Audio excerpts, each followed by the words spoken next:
6 wanted stars. That's basically what Take-Two just put over Cyberleek's head. On August 20th, in a federal courthouse in the Southern District of New York, Rockstar's parent company stopped playing defense and went straight for the throat. No more DMCA takedown notices that get ignored in 5 minutes. No more quiet cleanup crews scrubbing links off Reddit. They filed actual federal subpoenas against Microsoft and Discord, and they want names. Real names. Not usernames, not burner emails, IP addresses, phone numbers, device IDs. The kind of information that ends anonymity for good. And here's the part that should make every leaker watching this pause. Rockstar has stayed dead silent through this entire leak cycle. Not one statement, not one tweet. People thought that meant they were caught off guard. They weren't. They were building a case. The subpoenas Microsoft and Discord. Two companies. Two very different roles in this story. Microsoft got pulled in because leaked GTA 6 material showed up on GitHub, which Microsoft owns. That single detail is what gave Take-Two the legal opening to go after Microsoft's internal records. Discord got pulled in because that's where the whole leak ecosystem actually lives. The clips, the theories, the trading, the hype, most of it moved through Discord servers before it ever hit Twitter or YouTube, and Take-Two didn't file some vague request either. They named specific servers by name in the court filing. Cyberleek's own server, a server called Cinematic Rockstar, accounts tied to the handle Surfer24K, along with backup handles like Cyberleek_West and SirWest, Odyssey.gg, a public Odyssey brand server. And yes, even a server tied to popular GTA creator DarkViperAU's editing team got named. This isn't a fishing expedition, this is a company that already has a map of the leak network and is now using the court system to fill in the blanks. What they're actually asking for. This is where it gets serious, so pay attention. From Microsoft, Take-Two wants every internal investigative record tied to the Cyberleek persona. Email addresses, phone numbers, login IP addresses, any linked Google or Xbox accounts. Device identifiers for whatever machine was used to access or store the leaked build, and this next part is the one that should terrify whoever's behind this. They're asking for OneDrive records, any GTA, Rockstar or Cyberleek related files that were ever stored there. If this person ever synced a single leaked clip, a build file, anything to a Microsoft Cloud account, that trail might already exist and Take-Two wants it handed over. From Discord, it's broader and honestly scarier for anyone who is just lurking. They want identifying information for every single account that was a member of those named servers between June 1st, 2026 and today. Not just the leaker, everyone. Every person who joined that server to watch clips, chat about theories, or just be part of the community could have their identity pulled into this filing. That's the part fans need to actually sit with. This isn't just about catching one person anymore. The crypto angle that changes everything. Here's something a lot of people are sleeping on, and it's the detail that actually explains why Take-Two moved this fast and this hard. Cyberleek didn't just leak footage out of nowhere.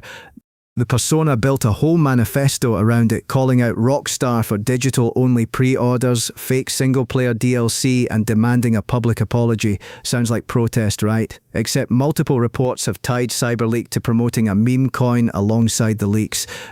Think about that for a second. Someone dressed up an alleged act of consumer advocacy while quietly trying to cash in on a crypto pump using stolen footage as the marketing engine. That's not a whistleblower. That's an influencer play wearing a protest mask. And it matters legally too, because the subpoena itself refers to the leaked material as copyrighted, which multiple outlets have pointed out is basically Take-Two confirming through a legal document that yes, this footage is real. They're not fighting a hoax. They're fighting theft, and theft with a monetization angle behind it hits very differently in a courtroom than a disgruntled fan just venting online. The innocent bystander caught in the crossfire. Now here's the part of this story that honestly deserves more attention than it's getting. DarkViperAU, one of the biggest names in GTA content with over 2 million subscribers, found out he was named in these court filings the same way most of us did, by reading about it online. He came out immediately and said it straight. He doesn't know anything about the leaker. The server named in the subpoena isn't even his editor's Discord. No leaked clips were ever shared in either of his communities. He even joked half seriously that maybe the reason his name got dragged into this is because he publicly called out Cyberleek for apparently not knowing how to drive in-game, and shortly after, the phrase "Cyberleek can't drive" started showing up baked into the actual leaked clips. If that's true, that's wild. That means the leaker was watching creator reactions in real time and folding them back into the content. But here's the bigger picture. If a creator with 2 million subscribers can get swept into a federal subpoena just for covering a story that every single GTA channel was covering, that tells you how wide this net actually is. Anyone who was in the wrong Discord server at the wrong time, even just to watch a leak drop, is now part of a paper trail sitting in a New York courthouse. The September 4th deadline. Mark this date down. Both Microsoft and Discord have until September 4th, 2026 to comply with these subpoenas. That is not a random number. That's roughly a week after Rockstar's extended look premieres on Netflix on August 27th.